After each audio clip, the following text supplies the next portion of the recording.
So continuing with the undergrounds, we'll put these ones aside for right now. Put these aside for a sec. Actually, no, I'll talk about these as well. So those were from another place. I also found a used bookstore, and we'll kind of end off on that. Something else that they had in some of the boxes upstairs by the main entrance, a series that I only have a few issues of, but the couple of issues that I've had for a long time, and I've read them multiple times, and they are incredibly ludicrous. They're incredibly off the wall and overboard and extreme. The amazing, incredible trailer trash. So I found 1, 2, 3, 4, 5 issues that I didn't previously have, or at least I 90% sure that I don't have them. And these I read while I was there, and it's just, I don't know, I love it. I think it's hilarious. I think it's a hilarious book. Roy Tompkins, I believe, is issue number 7. I think it only went 7 issues as well. Tundra released some as well too. So this is issue number 6. Glare, sorry, there we go. Number 6. Probably number 5. Yeah, number 5. Really great covers. I love these kind of mix of art and photos. Number 3. It's seriously, it is so good. If you ever find one of these and you want an absolutely, and then this is issue number 1, an absolutely overboard comic about a fucking hillbilly, this is the one for you, man. It's madness, but very, very entertaining. There's very few books that I laugh out loud at. There was a number of passages in these books that even by myself in a hotel room, I was laughing out loud at some of that. The one thing, was that from here or was that from previous? I don't know. No, I think this was previous, or maybe it was there. Mr. Monster's Weird Tales of the Future, so some Basil Wolverton reprints. Now I'm forgetting because I've got a couple of stacks going on here. I'm not sure if this was a Toronto Beguiling issue or not, but really, really great. You know Wolverton. You love Wolverton just as much as I do. Don't deny it. We'll just have a quick, because there's some, everything is colorized in here and done pretty goddamn well. And then his son does some work in the front here. Monty Wolverton with, again, Michael Gilbert. So this page here, there we go. Some Monty Wolverton kind of mimicking his dad's characters there and creatures. Really, really great panel. Love the colors in this book, in this reprint. So that's an excellent find. Yeah, that's from the T-Dot, August 9th. And then to kind of finish it off, we'll go through these. So, I mean, when I say they had some underground comics, they had some underground comics, plus the ones that I showed you already. It was just, it's such a great store. What are you going to do? So this is Ripoff Press Inc. presents Underground Classics. This is issue number 11, Jesus, by Fulbert Sturgeon. One of the guys, along with Greg Irons, kind of the earliest underground comics known about. They're kind of a couple of those names. God Knows is the other series. So that's a great one. Another cover that I've seen a million times, Greg Irons, my man. This is Deviant Slice Funnies from Print Mint. Killer cover. We'll open some of these up. What do we got? 4.5 minutes? Yeah, we're going to be good here. It's fine. This one kind of has a flip cover. Time Magazine. Johnny Comes Marching Home.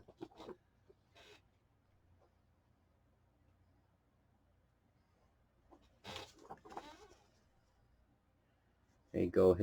Or sorry, Jackson did God Knows. I'm sorry, Greg Irons. I was thinking of this and getting him mixed up with Jackson. Jackson is the God Knows guy. So there you go, some Greg Irons goodness. One I've never seen before, Joel Beck's Comics and Stories, 3 of the world's first underground comic books. You know how we love firsts here because it's gotta be, because it says so right on the cover. So we'll have a quick look through this as well. And again, there's a couple here that I think I already have. There's one coming up that I think I already have, but some of these, they're just so damn good you can't leave them. So I don't remember what year this one is. This is the one that had incredibly white pages, which really surprised me. It says it's first print was 1977, but this is a much later printing because the cover price is $1. But it's got to be a much later printing. I haven't looked into it yet because those interior pages are far too white to be a underground comic from 1977. There's clearly hasn't been enough dope smoked around this comic book if it's so white. Yeah, no, it doesn't even smell like it either. So that'll be great. I know the name. I can't say I know too much of his art off the top of my head. Looks like it'll be a good read, though.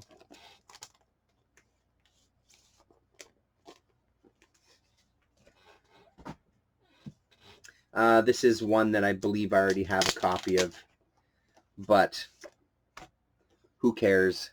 Because it's Heavy Tragedy Comics, another Greg Irons, another cover, again, that is just seared into my memory because I've seen it so many times online.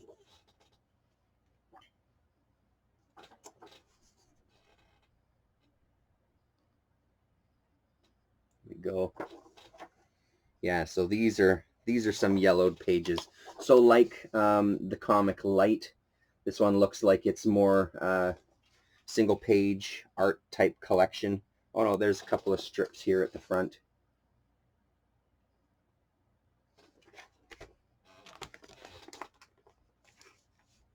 They had a copy of Light there as well too, but I didn't rescue it. Kim Deitch, Beck, and Roger Brand, Bonsai #1. Again, pretty sure I've already got this one, but I don't care. Doubles are fine, and if I'm lucky, maybe it's a different printing than what I already have. Bonsai. Here we go, some Kim Deitch or Deitch interiors there. The greatest thing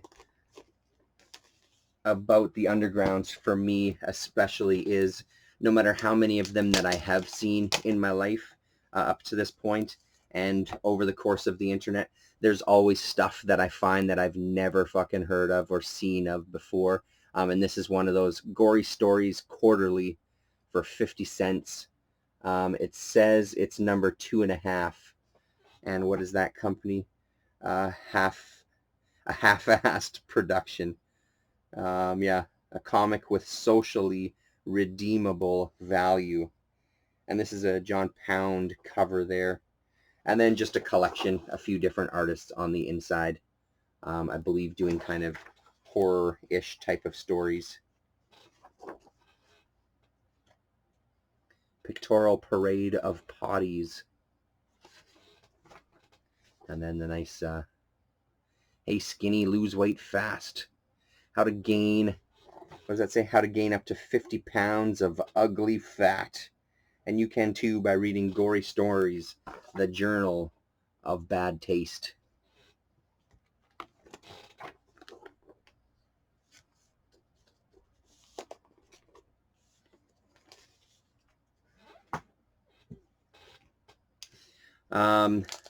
Beautiful. Sheridan, is it Shelton as well? Gilbert Shelton? Yeah. Oh no, Sheridan and Schreier. This is Mother's Oats #3. Mother's Oats Comics #3 from 1976. Amazing 75-cent cover, so I'm not sure if that's a first print or not.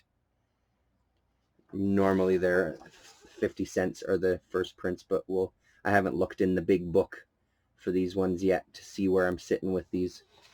Great. I've got another Mother's Oats in the collection already, so I couldn't let this one slide. Beauty. Oh, sorry, knocked you over there. What do we got? 10 minutes, 25 seconds. Maybe we won't open every single one after this unless something jumps out at us. The Amazing Fat Freddys Cat. Is this the one that was the UK? Yeah, the UK Knockabout Comics variant. I've got a couple of these that I bought when I was overseas when I was younger. I don't know, 13, 14, 15. I don't really know. Maybe I was 15. So it was great to find. I don't see these often. I usually see Fat Freddy's Comics and Stories, and of course Freak Brothers. And when I do see the odd Adventures of Fat Freddy's Cat, it's one of the issues that I already have. So I read this one on the plane coming back. Just great, just funny. Nothing mind-blowing about it, but an enjoyable little read for sure. There's also some little strips in there as well, so I don't know if they appeared in a newspaper. This is from another one from Ripoff Press. 48 pages, facts, fiction, cover up and lowdown, or cover up lowdown, kind of mini comic there. It's also a flip one, has a couple of text pieces as well as some comics. I've got another issue of this. This is Overland Vegetable Stagecoach presents Meef Comics, and this is number 2. I have issue number 1, and it's been in my collection forever. It's been in there forever, and I've never seen issue number 2, so that's great. That's really nice to have that. Meef.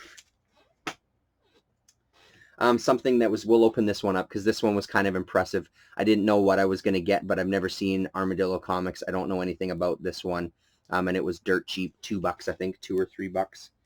So I grabbed it, snatched it up, and actually flipping through it, it looks like it's going to be an entertaining read. So there's the whole cover. You know, stuff like this, art like this really appeals to me. Sweet funk. But yeah, it looks surprisingly good. I really like that style. Stuff like this, kind of surrealist images as well incorporated. And let's see, let's give credit where credit's due. Armadillo Comics, 1971 by Jim Franklin, and is published by the Texas Transplants at the Ripoff Press. Drawn mostly in Austin, Texas, at the Armadillo World headquarters. Over a period of 3 years, so a collection of his work from over a period of 3 years. There you go. Armadillo Comics.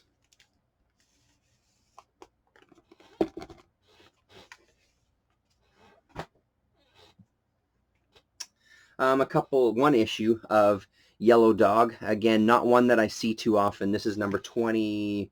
This is number 22. Was there 22 or 24 issues in this run? I don't remember, but I don't come across this too often. And when I do, it's always the same couple of issues.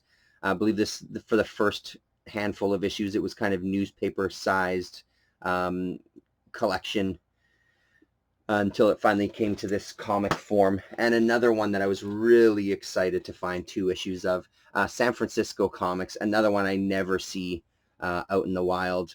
The occasional one, and again, it's always one that I already have. So this is number 4. Really great. Still the weirdest and most insane. I love the San Francisco Comics that I have already. They've been read multiple times, so I'm anxious to dig into these. And then this is San Francisco Comics number 7 with an excellent Spain cover. Every time I see this guy, his style just completely blows me away. Frames being dropped. Yeah, I know. I get you. I'm hurrying, all right? Another one I was really excited. They had multiple copies. I think they had 3 copies of this. I picked this one because it was the most reasonably priced and in good condition. Freskazizi by Melinda Gebbie, who I believe is Alan Moore's wife. And this has always jumped out at me when I've seen it online. Her style, I really enjoy her style. And flipping through this one like I have already, it makes me want to rush out and get Lost Girls and finally just get that book in my collection because I love her style and I love the colors on the front cover here on this wraparound cover.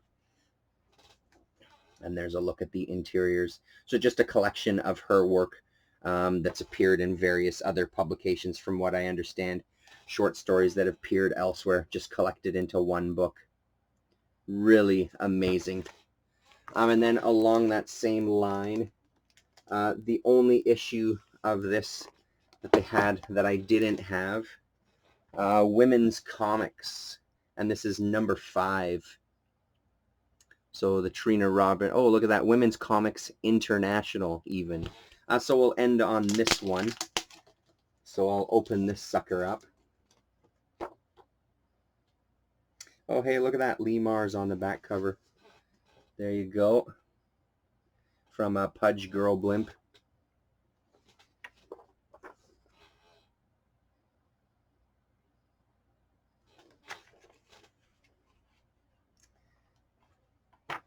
I'll do one more short video after this one talking briefly about the used bookstore that I found.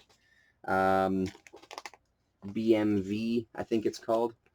Books Music Video. Yeah, that's exactly what it's called, BMV. So I'll be back. There'll be another video after this one coming right up.